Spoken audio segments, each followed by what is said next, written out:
Thanks for joining us for Global Joe. Today's program is brought to you by telecomcareers.com, the industry's largest resume database and job board. I'm Stormy O'Donnell. At Global Joe, we bring you all the latest telecommunications and ICT news from around the world. Now first up, state investigators raided SK Telecom headquarters in Seoul. Investigators suspect that the healthcare division of SK Telecom was illegally collecting patients' medical records.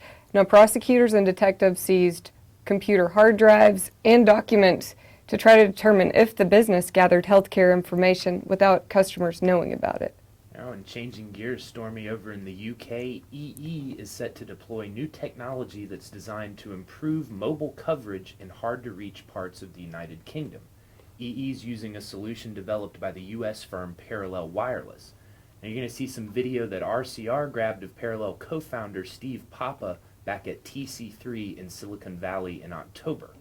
The technology removes the need to install large masts and fixed broadband or cabling in out-of-the-way locations. Instead, Parallel's technology relies on small antenna that can connect to the nearest macro site via a wireless link. EE plans to start their initial deployment in early 2015.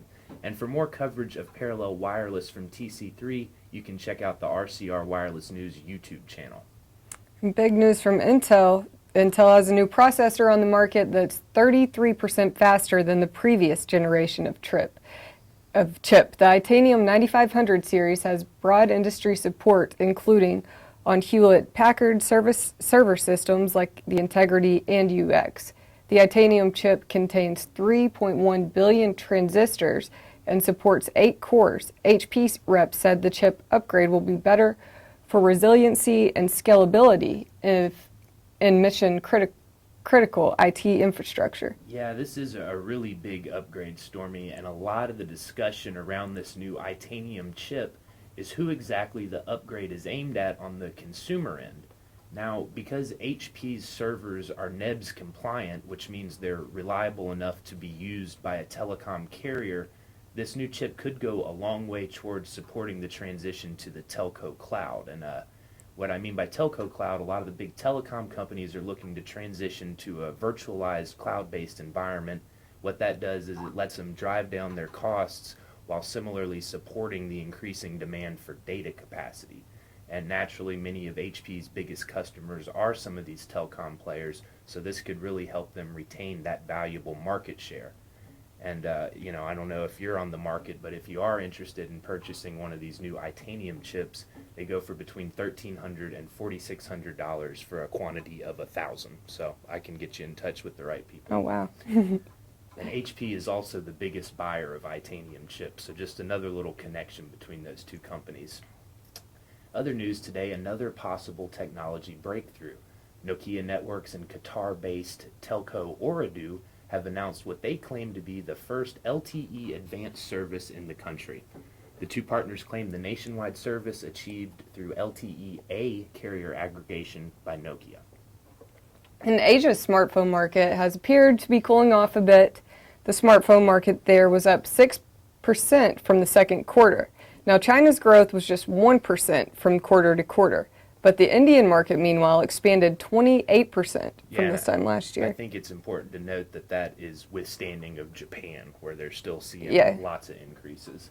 And working to make inroads into the valuable mobile market, Microsoft announced their acquisition of Acompli.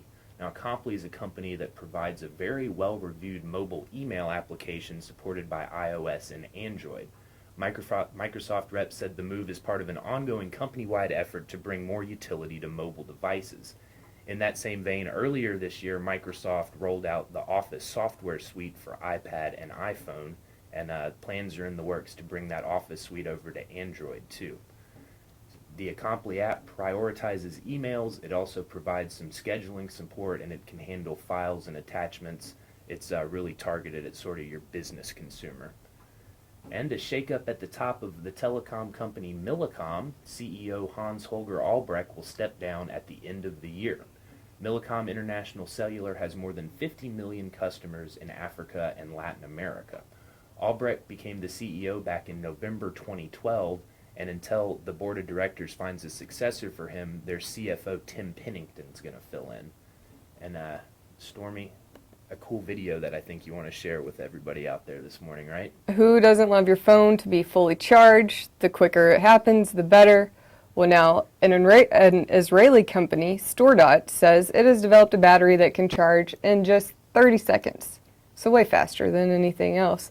Now, the company, it's not for sale yet, but they've been working on it, and they believe that it'll be ready by about 2016 to be on shelves. Oh, that's a long wait. In the meantime, that's all for Global Joe. We want to thank you for joining us, and we want to thank our sponsor, telecomcareers.com. We'll see you back here for the Midday Show.